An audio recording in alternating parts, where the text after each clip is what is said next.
Hello everyone and welcome back to The Lost Planeswalker. You're here with me, Jesse, The Lost Planeswalker, and this is a set review for the new Lord of the Rings Tales of Middle-earth. This is a brand new set that is very cool, and it's not a standard set, but it is going to be legal in Modern, which is very cool. There's some really neat cards, really powerful cards, and yeah, this set is actually really interesting because it's very legendary heavy. Lord of the Rings has a lot of really notable characters, and so there's 109 legendary cards in the set, while the main set only actually contains 281 cards itself, so that's a ton. There's also some really cool, amazing commander cards that I'm not going to talk about here, but you should definitely check out. They're definitely going to be worth picking up if that's what you're into. So, without further ado, let's dive into some of these cards. Starting with probably the most powerful color in this set, white, we have Boromir, Warden of the Tower. 2 and a white, legendary creature, human soldier. Vigilance. Whenever an opponent casts a spell, if no mana was spent to cast it, counter that spell. Sacrifice Boromir, Warden of the Tower. Creatures you control gain indestructible until end of turn, and then the ring tempts you. This is a great card to start off with because it's really versatile.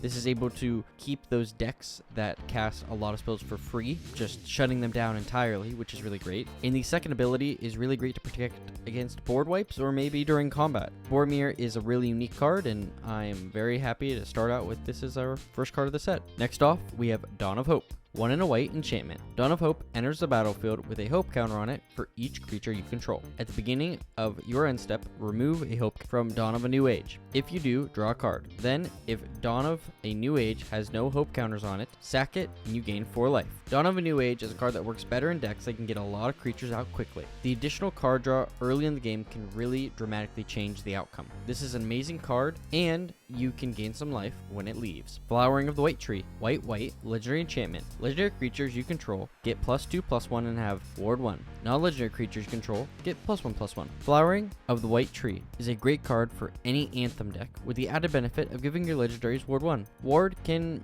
actually matter in some games, so this is a really cool addition. Forge Anew. 2 white enchantment. When Forge Anew enters the battlefield, return target equipment card from your graveyard to the battlefield. As long as it's your turn, you may activate equip abilities anytime you cast an instant. You may pay 0 rather than pay the equip cost for the first equip ability you activate during each of your turns. Forge of New is a killer card in the right deck. Being able to dump large equipment into your bin, then equip it free at instant speed can make for really powerful combos. You really need to watch out if this enters the battlefield. Gandalf the White, 3 white, legendary creature, Avatar Wizard. With Flash, you may cast legendary spells and artifact spells as though they had Flash. If a legendary permanent or an artifact entering or leaving the battlefield causes a triggered ability of a permanent you control to trigger, that ability triggers an additional time. Gandalf the White is one of the most powerful commander cards to come out in this set. Doubling any effect in Magic can be powerful, but Gandalf supplies you with a lot of options to double. Gandalf is definitely one of the standout cards from this set. Next up, we have Reprieve for 1 and a white. Instant, return target spell to its owner's hand, then draw a card. Reprieve is one of the coolest counters that isn't a counter spell. Reprieve is a very versatile and is able to get around ward abilities, which is really important. This is a very cool card and allows you to draw a card, which is awesome, and this is going to make its way into a lot of decks. Samwise the Stout-Hearted, 1 and a white. Legendary creature, Halfling Peasant. Flash. When Samwise the Stout-Hearted enters the battlefield, choose up to 1 target permanent card in your graveyard that was put there from the battlefield this turn. Return it to your hand, then the ring tempts you. Samwise is a great combo piece and can help you return a card to your hand from the battlefield. Sam can be used to get your best cards back into your hand so you can play them again. Moving into blue, we have fewer cards because I think, honestly, this is probably the weakest color in the set. Not that there's some cool cards, but to start out, we're going to have Birthday Escape. For a single blue, sorcery, draw a card, then the ring tempts you. Bilbo's Escape is a unique card that works better in decks that you want to draw cards or maybe cast a bunch of spells. The subtle ring tempts you is really nice, but it's not going to be for everybody. Goldberry, River's Daughter. 1 blue. Legendary creature, Nymph. Tap to move a counter of each kind not on Goldberry River's Daughter from another target permanent you control onto Goldberry. Blue and tap,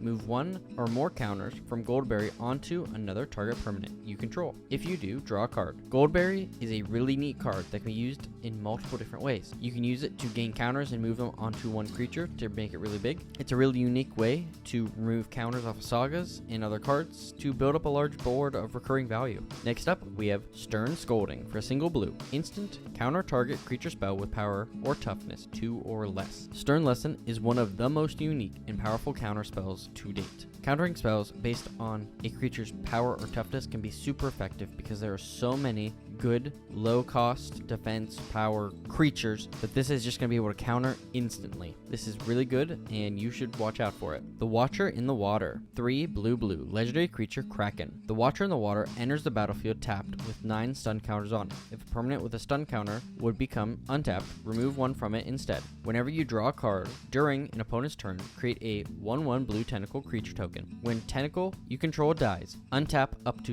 1 target Kraken and put a stun counter on up to 1 target non-land permanent. Watcher in the Water is a really unique commander that can be used a little oppressively. Being able to put stun counters on your opponent's creatures makes her a really interesting matchup. Gorebag of Minas Morgul. 1 and a black, legendary creature, Orc Soldier. Whenever a goblin or orc you control deals combat damage to a player, you may sack it. When you do, choose one. Draw a card or create a treasure token. Gorebag can be a real threat in a goblin and orc deck and let you sack your tokens to draw cards and make mana. Goblin decks can suffer from a lack of card draw, and this is one way to really improve on a deck like this. Mirkwood Bats. 3 and a black, creature bat, flying. Whenever you create or sacrifice a token, each opponent loses 1 life. Mirkwood Bats is an amazing card and is really good in token decks. Being able to deal massive damage when you create and sack tokens is just really oppressive. This card can honestly be too powerful, and I would watch what decks you put this in. Orcish Bowmaster. 1 and a black, creature, orc archer, flash. When Orcish Bowmaster enters the battlefield, and whenever an opponent draws a card except the first one they would draw in each of their draw step, Orcish Bowmaster deals 1 damage to any target, then amass Orc 1. This card is on fire right now, and for good reason. Being able to respond to an opponent drawing out their deck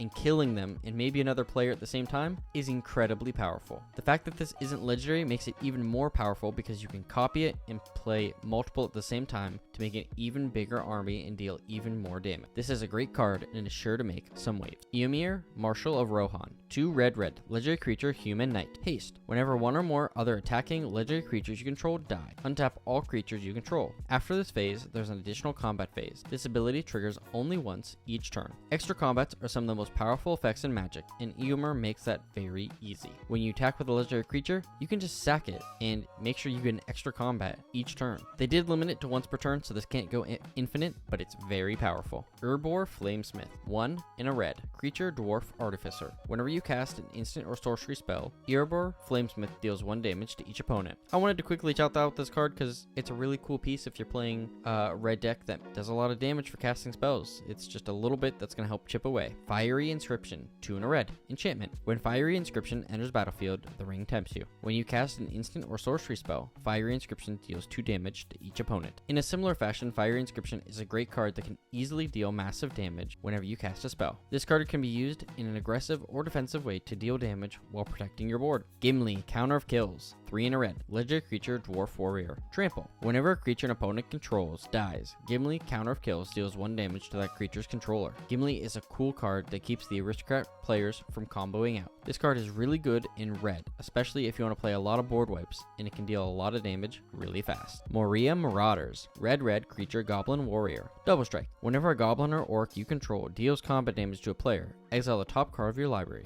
You may play that card this turn. Goblin decks, beware, this is your savior. Moria Marauders gives you impulsive card draw, and if you want to play this, it can reliably draw you a lot of cards when you attack with a lot of goblins. I will be picking this up for myself. Spiteful Banditry. X red enchantment. When Spiteful Banditry enters battlefield, it deals X damage to each creature. Whenever 1 or more creatures your opponent control die, you create a treasure token. This ability triggers only once each turn. Spiteful Banditry can be a powerful card to deal massive damage for only 2 red mana and make some treasure. Pairing this up in a goad deck or sacrifice deck can really make good use of this card. There and back again. 3 red. First step. Up to 1 target creature can't block for as long as you control there and back again. The ring tempts you. Saga counter 2. Search your library for a mountain card. Put it onto the battlefield, then shuffle. And number 3. Create Smog, a legendary 6/6 red dragon creature token with flying. Haste, and whenever this creature dies, create 14 treasure tokens. This is one of my favorite flavor cards of the set, and it has some really amazing upside.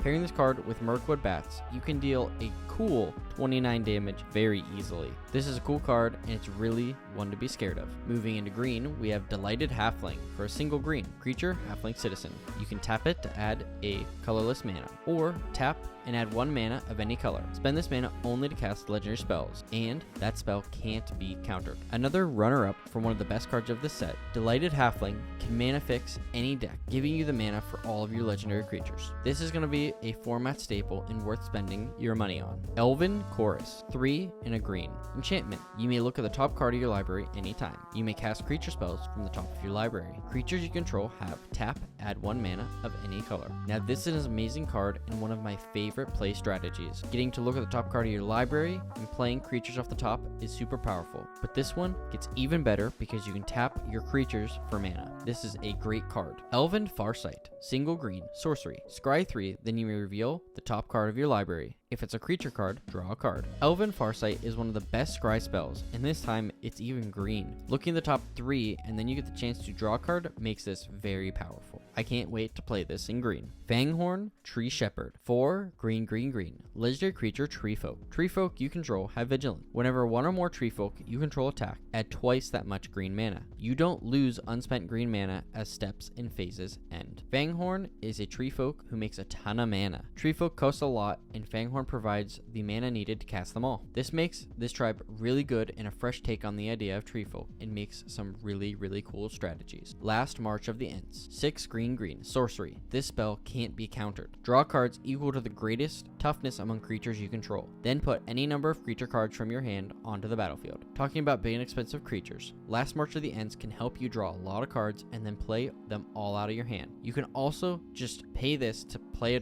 bunch of creatures if you have some really good stuff in your hand. This is a great card and also shows off why 8 mana should win you the game. Aragorn the Uniter, red, green, white, and blue. Legendary creature, human noble. Whenever you cast a white spell, create a 1/1 white human soldier creature token. Whenever you cast a blue spell, scry 2. Whenever you cast a red spell, Aragorn the Uniter deals 3 damage to target opponent. And whenever you cast a green spell, target creature gets +4/+4 until end of turn. Aragorn is possibly one of the most terrifying commanders to come out of this set. Casting spells with more than one color is going to give you so much value, it's scary. This card can be built in a lot of different ways, and until you start playing the game, you won't know what way. Lortho Corrupt Sheriff, white and a black, legendary creature halfling rogue. Whenever a player casts their second spell each turn, you lose 1 life and create a treasure token. This hobbit is corrupt, and I'm here for it. Whenever your opponent casts a couple spells each turn, including you can lose some life but make some treasure. This is going to work better as the game goes on because your opponent's going to have more mana and cast more spells each turn. Sauron the Dark Lord, 3 blue, black, red. Legendary creature, Avatar Horror.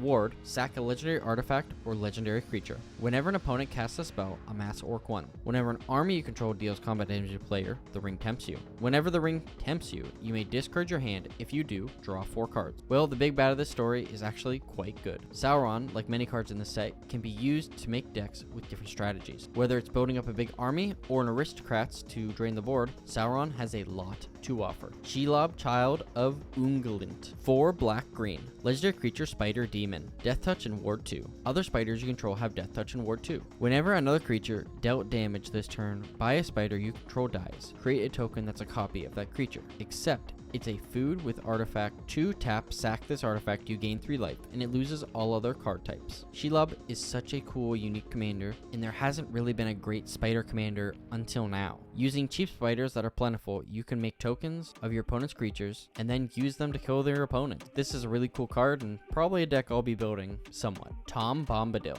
white, blue, black, red, green. Legendary creature, God, Bard. As long as there are 4 or more lore counters among sagas you control, Tom Bombadil has hexproof and indestructible. Whenever the final chapter ability of a saga you control resolves, reveal cards from the top of your library until you reveal a saga card. Put that card onto the battlefield and the rest on the bottom of your library in a random order. This triggers only once each turn. Tom Bombadil is a great commander for saga synergies. Having a good mix of expensive and cheap sagas will help you get good value in the game early. If you can mess with the top of your deck, you can surely get the cards you want on top, and then whenever a saga finishes, well, you can pull another one out. Glamdring, 2 legendary artifact equipment. Equipped creature has first strike and gets +1/+0 for each instant and sorcery card in your graveyard. Whenever equipped creature deals combat damage to a player, you may cast an instant or sorcery spell from your hand with mana value less than or equal to the amount amount of damage without paying its mana cost. Equip for 3. Glamdring is the perfect card for any Spellslinger deck and can really create a big threat. We do want to give whatever creatures equipped some evasion so we can cast spells from our hand for free. This card can be used to gain some really great value. Horn of Gondor. 3. Legendary artifact. When Horn of Gondor enters the battlefield, create a 1/1 human soldier creature token. 3. Tap, create X 1/1 human soldier creature tokens, where X is the number of humans you control. In a Human Matters deck, this card is just as important as the humans in your deck. Being able to double the amount of humans you control for 3 mana is a scary card and very much worth the cost. Mithril Coat. 3 generic, legendary artifact equipment, flash, indestructible. When Mithril Coat enters the battlefield, attach it to a target legendary creature you control. Equipped creature has indestructible, and equip for 3. Mithril Coat not only saves Bilbo and Frodo, but it can help save your creatures too. Mithril Coat is an amazing card that can be flashed out to protect your legendary creatures at instant speed. The One Ring. 4 mana, legendary artifact, indestructible. When the One Ring enters the battlefield, if you cast it, you gain protection from everything until your next turn. At the beginning of your upkeep, you lose 1 life for each burden counter on the One Ring. Tap, put a burden counter on the One Ring, then draw a card for each burden counter on the One Ring. Lastly, and certainly not least, is the One Ring, a card that can provide an amazing amount of card draw for any deck. For the price of life, you can draw an insane amount of cards that should help you win the game before the One Ring does you in. This is a great card and well worth the pickup. And with that, we have finished the set review for the new Lord of the Rings, Tales of Middle-earth. There are so many amazing cards you should look for as this set is coming out. Thank you so much for watching, and if you enjoyed, please consider subscribing to my channel. Leaving a like or comment down below would also be super helpful. I really appreciate you taking the time to watch my video, and as always, I'll see you later, Planeswalkers.